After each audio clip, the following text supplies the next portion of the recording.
This right here is the 9800X3D, and it is the fastest gaming CPU. Psych! Because we got the 9950X3D. What a mouthful. All jokes aside, I've had the CPU for probably I got it on Sunday and it's Wednesday now, and I haven't even opened it. So we're gonna open it. We're gonna take out my direct diode 9800X3D, and we're gonna set up Windows. And I'm gonna show you how I'm gonna set it up for now. And we're kind of gonna take a look as well at how the IMC is and the SP and all of that. Let's tear apart the PC. Now, in case you guys don't remember, this is actually my 9800X3D, this direct diode underneath it. This is the only real way that you can direct diodes with this Noctua cooler. I wouldn't recommend it with a water cooler just because you can't really know that you're getting good contact, but Noctua specifically made a whole setup for this. That's why I did it. Let's take this cooler off though. I really hope the camera can pick this up, but this is not very liquidy. I almost need to take the CPU out, but look at it on the, this does not look very liquidy. I don't know. Maybe, I don't know. We'll see how it is when I'm cleaning it up though. All right, here we have it. This is the cleanest I can get the actual heatsink. It's perfectly flat to my finger. Nothing's on it. So I just flitz polished it after I cleaned off all the liquid metal. Now I just got to take out the CPU that I have here and put the 9950X3D in. This one is still soldered, so we're just gonna put back on the original retention. All right, let's take the CPU out, put this one in. Out with the old, in with the new. Man, there's something about just having, a new CPU in the socket. It really gets me going. Also, since I have one of these, it's kind of dirty, I know, but since I already have one of these, and I just don't want to get the whole CPU with thermal paste because I'm going to delit it at some point, I'm just going to use this instead of the standard ILM. CPU's all installed. We got the contact frame is what I guess it is. Now let's just throw on some thermal paste. We're obviously going to spread it out, but for this, we'll just put some on. Yeah, it's all installed. Look at it. It's like nothing ever changed. It's like I just got 8 more cores. That I might just disable in BIOS. PC is all built now, so let's turn it on. Oh, yeah, there we go. Look. It's probably going to be new CPU. Be a little confused, but it's all good. Now, especially on the 9950X3D, I'm going to recommend that you reinstall Windows. That's what I'm going to be doing now. As well as just make sure your motherboard's BIOS is up to date. I know that I got a new one with better support for this CPU, so I'm going to be updating now. Yeah, here we go. On my X870E gaming, we can see enhanced system performance for support with the 9950X3D. So let's update this now. Here we go, BIOS 1203, updating now. Just because I know you guys love that SP number here. I have an SP120. Here are my vid tables, which it looks like it's doing at 5.5 on the actual cache and then 5.7 on the non-cache. So I'm already on Windows 11 24H2 latest, the best for AMD. All I did was I made sure that my chipset drivers were up to date. It's the one from February 25th. As well as I ran this command. Now, if you were running stock Windows, this does not matter. But the only thing that matters is go to your control panel, Windows key R, hit control. When you open it, you're just gonna wanna go to hardware and sound, power options, and make sure that balanced is selected. I think I had an ultimate before and I actually removed all the other power plans through my Windows pack. You're gonna need balance for this CPU to run right.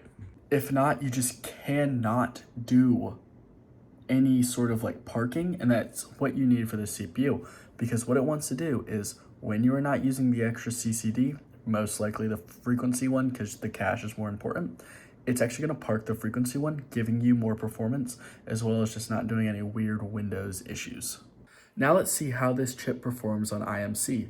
This is not really though a comprehensive IMC review. Is it better? Who knows? Typically I don't bin IMCs. Here's what I'm going to say though. This is just going to say, can I expect this CPU to beat my 9800X3D? Because if the IMC isn't as good, it's probably going to be an issue. I've loaded the same 6400 megahertz profile that I was running on my 9800X3D, but here's a couple of settings I think you need to know about if you're going to pick up this CPU. That is gaming adaptive CCD Parker. I'm going to be doing a full video on this for you guys, so don't worry about, okay, do I need to enable or disable this? this is just something that you kind of want to be on the lookout if you're on this.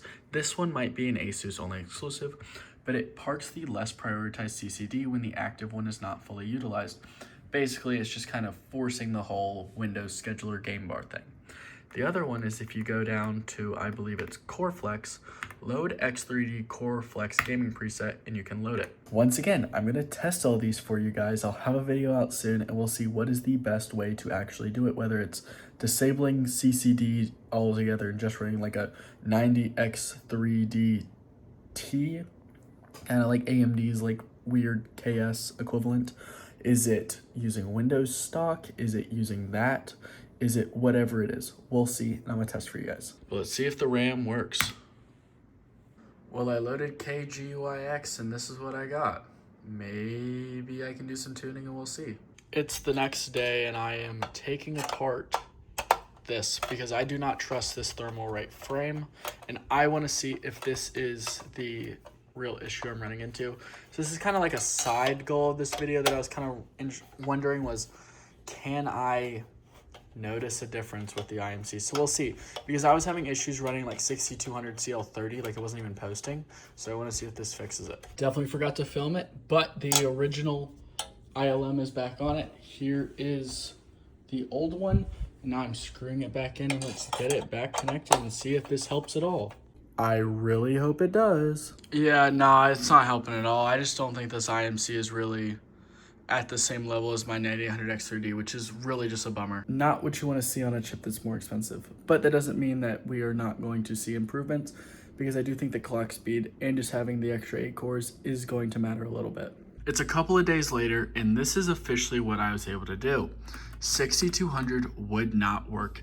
It would kind of, but it's almost like I need more SSC voltage, and when you go above 1.3, you kind of just go kaboom.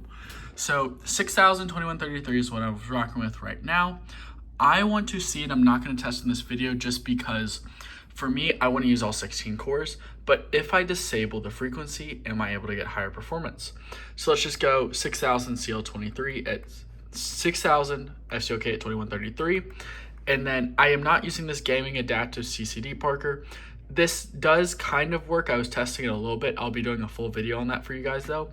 But that is an option, as well as if you go into Core Flex, there is another different gaming preset.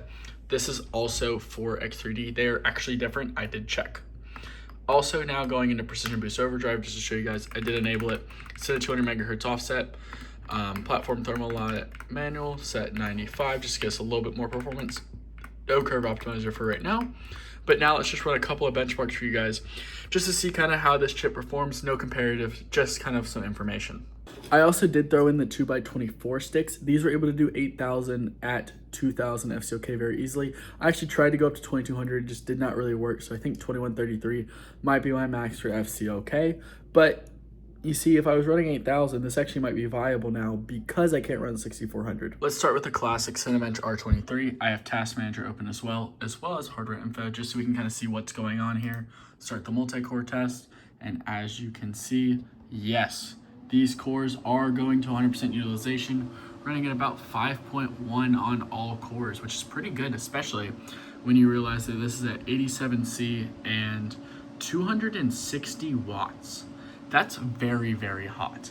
But the score, 44,186. I think I got like a 44,200 earlier. Obviously, these monitoring softwares kind of affect it. This isn't really like a accurate test. It's just kind of to see how it performs for right now. And now we have Call of Duty 1080p low. Look at that. It's all running on CPU, the cache, and barely anything is on this. It's not perfect. I think a Windows reinstall would be kind of needed, but obviously, tentative numbers, we're just gonna kind of see what happens. Be back with the results. All right, care more about the average FPS on CPU, 400, 327, 302. This seems actually pretty good. Like, this doesn't seem bad at all. I don't remember exactly what my 9800X3D did, but like this seems fine. I mean, 370 FPS, like obviously this is not a bad gaming experience. And there's the two most important benchmarks that you're ever gonna see. If you guys did enjoy this video, hit the like button down below, subscribe. Make sure you're subscribed if you wanna see full benchmarks. I'll be fully testing the CPU to see what is the proper way to tune this, because I do not think that this CPU should be run with 8 cores. I probably might end up running it like that, but like that kind of sucks. I mean, I'm editing videos for you guys, I'm doing all that stuff. I want all of my 16 cores. Maybe I'm streaming. So I'll be doing a lot of testing for you guys to see if you want to keep all those cores, what is the best gaming performance. But join the Discord, get all that information. Join the Discord, be a subscriber in there so you get information as fast as possible. And I'll see you guys later.